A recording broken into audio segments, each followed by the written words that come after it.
15 ભાવનગર બોટાદ લોકસભા મત વિસ્તારના ભારતીય જનતા પાર્ટીના ઉમેદવાર ડોક્ટર ભારતીબેન સિયારને જંગી બહુમતીથી જીતાડવા બોટાદ શહેર ભાજપ હોદ્દેદારો તેમજ કાર્યકર્તાઓ દ્વારા બોટાદના 11 વોર્ડમાં મીટિંગ દ્વારા મતદારોની સાથે વિકાસના કાર્યની વાત સાથે સરકાર દ્વારા કરેલા કામોની ચર્ચા કરવામાં આવી। સાથોસાથ ડોક્ટર ભારતીબેન સિયાર દ્વારા 10,000 કરોડના ભાવનગર બોટાદમાં વિકાસના કામો ચાલે છે તેની વિસ્તૃત માહિતી આપવામાં આવી। ટૂંક સમયમાં બોટાદને એક નવો નેશનલ હાઈવે મળવા જઈ રહ્યો છે અને ડોક્ટર ભારતીબેન સિયારે 5 વર્ષમાં કરેલા કામોની લોકો સુધી માહિતી આપવામાં આવી। આ meeting ward number 6 Turkha road અને વોર્ડ નંબર 8 માલધારી સમાજના નેહડામાં યોજાઈ, જેમાં શહેર પ્રમુખ ભીખુભાઈ વાઘેલા, નગરપાલિકા પ્રમુખ માસુકભાઈ કંજરિયા, ચંદુભાઈ સાવલિયા, અશોકભાઈ લકુમ, જિગ્નેશભાઈ બોરિયા, દેવરાજભાઈ ડાંભલા સહિત બહોળી સંખ્યામાં કાર્યકર્તાઓ, હોદ્દેદારો તેમજ સ્થાનિક રહીશો જોડાયા હતા।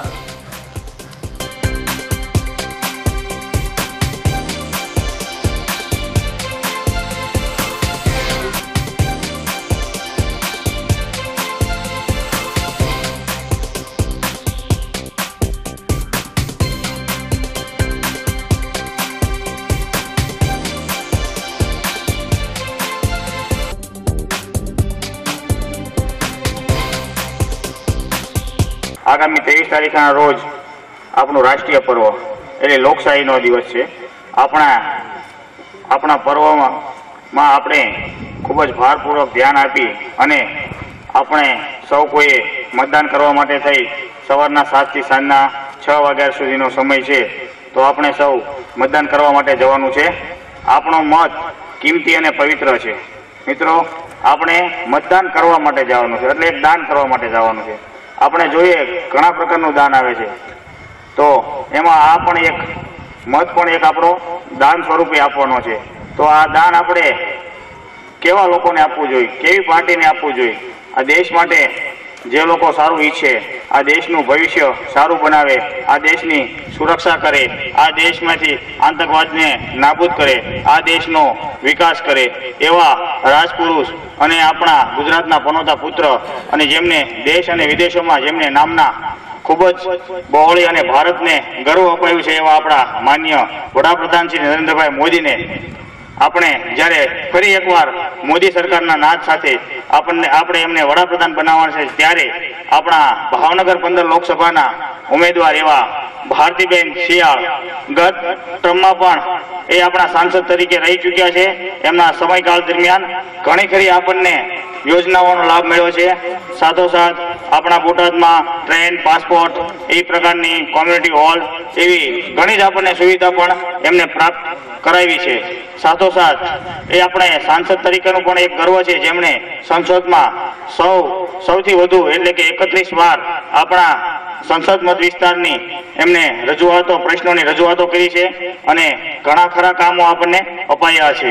તેઓ એક ડોક્ટરની પદવી ધરાવે છે। ભારતીબેન પૂર્વ તળાજાના ધારાસભ્ય પણ રહી ચૂક્યા છે। તો સાવલિયા ચંદ્રકાંત હિંમતભાઈ, બોટાદ શહેર મહામંત્રી।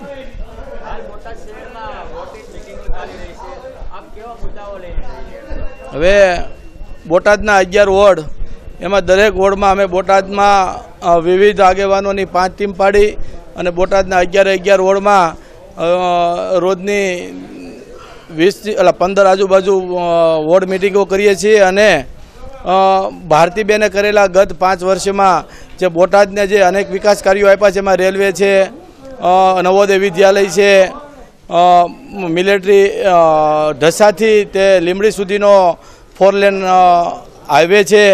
એ ઉપરાંત બોટાદ સિટીમાં વિવિધ એરિયામાં કોમ્યુનિટી હોલ બનાવી આપ્યા છે। એ ઉપરાંત ભારતીબેને જે વોર્ડમાં અમુક વોર્ડમાં રોડ અને એના માટેને જે ગ્રાન્ટ આપી છે, એ અનેક વિકાસના કાર્યો કર્યા છે અને લોકો સુધી અમે પહોંચાડીએ છીએ।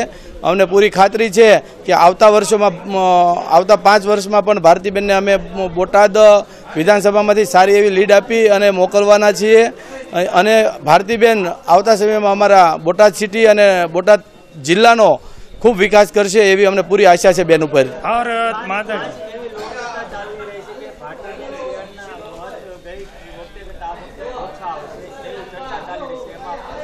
ના, ભારતીબેન ગત લોકસભામાં 2,95,000થી જીત્યા હતા અને બોટાદ સીટ ઉપરથી 22,000થી વધારે લીડથી અમે અહીંથી લીડ આપી હતી અને આ વખતે 22,000 કરતાં વધારે લીડ આપશું.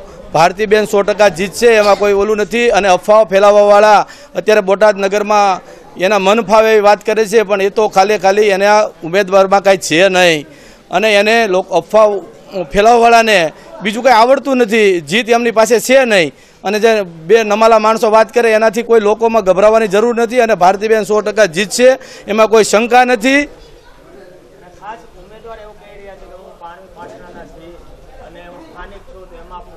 ના, સ્થાનિક તો બોટાદ ભાવનગર જિલ્લાનું એનું વતન છે પાટણા, પણ એની જન્મભૂમિ છે. બાકી એ તો જ્યારે ચૂંટણી આવે ત્યારે જ અહીં દેખાય છે.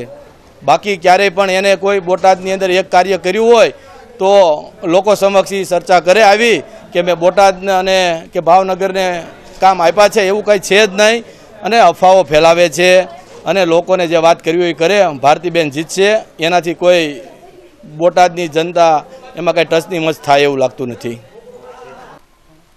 આપનો પરિચય? ભીખુભા વાઘેલા, બોટાદ શહેર ભારતીય જનતા પાર્ટીના પ્રમુખ. ભીખુભાઈ, હાલમાં ચૂંટણી નજીક આવી રહી છે અને મિટિંગનું કામકાજ હાલમાં કાર્યરત છે, તો ભારતીય જનતા પાર્ટીને કેવો રિસ્પોન્સ મળી રહ્યો છે, ખાસ કરીને બોટાદ શહેરમાં?